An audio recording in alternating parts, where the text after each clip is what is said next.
All right, so today is moving day. We are about to, as a family, embark on a massive lifestyle change. For the last several years, we've been living in this house. I'm gonna pan back there, Nathan, and just show the very traditional two-story in suburbia. If we want to sweep over here and just show everybody, this is it. And so we've been in the city, living the city life, and we are moving today to the country. We're gonna go to a 7-acre plot. So we'll show you what we did here. There goes the daughter. Here's another one, and the son, and there's the son behind the camera. We have 4 kids between 6 and 15. We're moving, guys, we're moving! Oh my gosh. So we had to leave everything in here because our house isn't quite sold yet, but we were living in a pretty, traditional house. We had, if you want to come this way, Nathan, we have a backyard, but we don't have, and we have a little turnout for our horses, but we don't really have gardens or any way of sustainably living. There's a big freeway behind us, and a medical building, and the university. Where I do some teaching.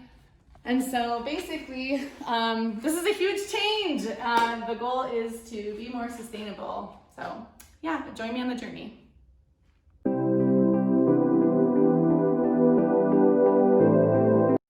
So just want to give you a quick tour of the property in its before state as we're living in it right now.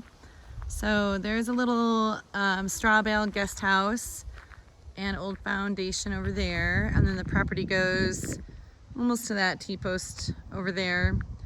We've got an old barn that we are going to try and do something with, and we will have videos of that process.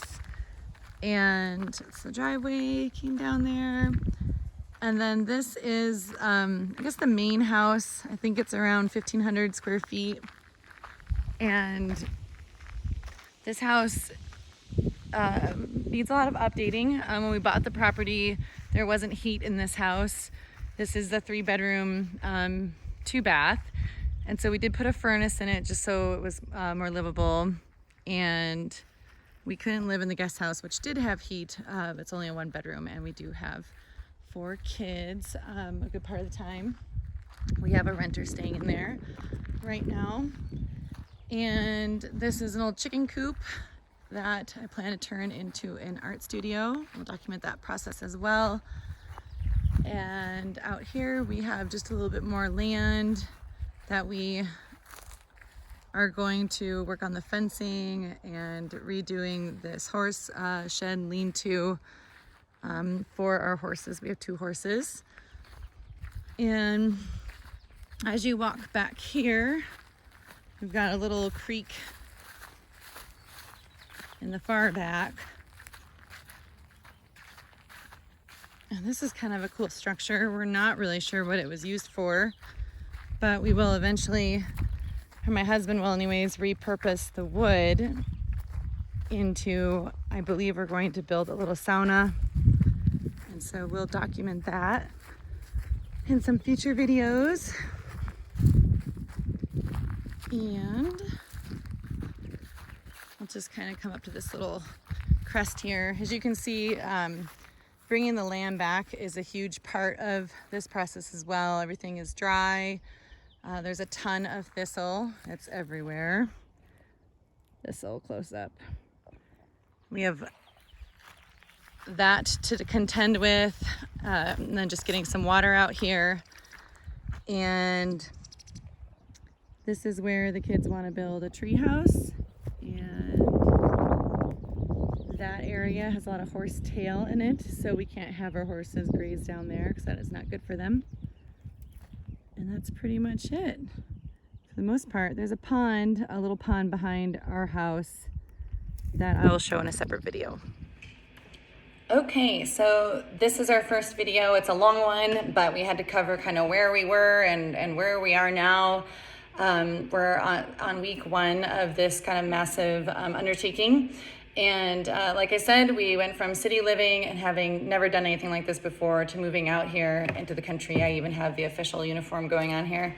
And we just want to document that process, both through the Willow Ranch YouTube channel and also on the Willow Ranch blog at willowranchhomestead.com. If you want to follow along, we have a ton of projects ahead of us, and we are hoping that by sharing the story as we are learning it and as we are getting into it from the beginning, that maybe we can inspire others to make this shift as well.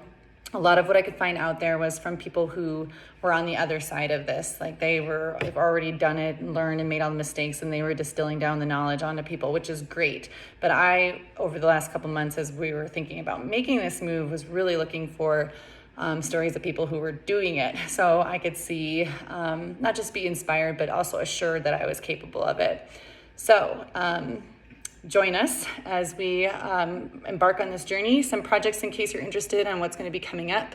One of the things we plan to do fairly soon is build a greenhouse and have raised garden beds, including pollinator and herb gardens. Everything has to be deer and bear proof on this property, so that will be a part of a theme here.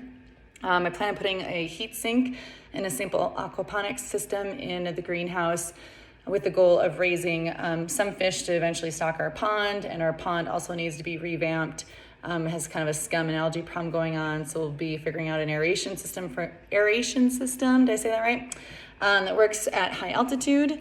We'll be getting a dairy cow at some point, moving our horses onto the property, raising chickens, maybe turkeys, maybe rabbits. Those I still have to look into them. Figuring out how to hatch eggs. And then as far as the buildings, if you saw in the video, everything's kind of in disrepair. So turning a chicken coop into an art studio, taking down a 100-year-old dairy barn and building it back up again into a wood shop and yoga studio situation.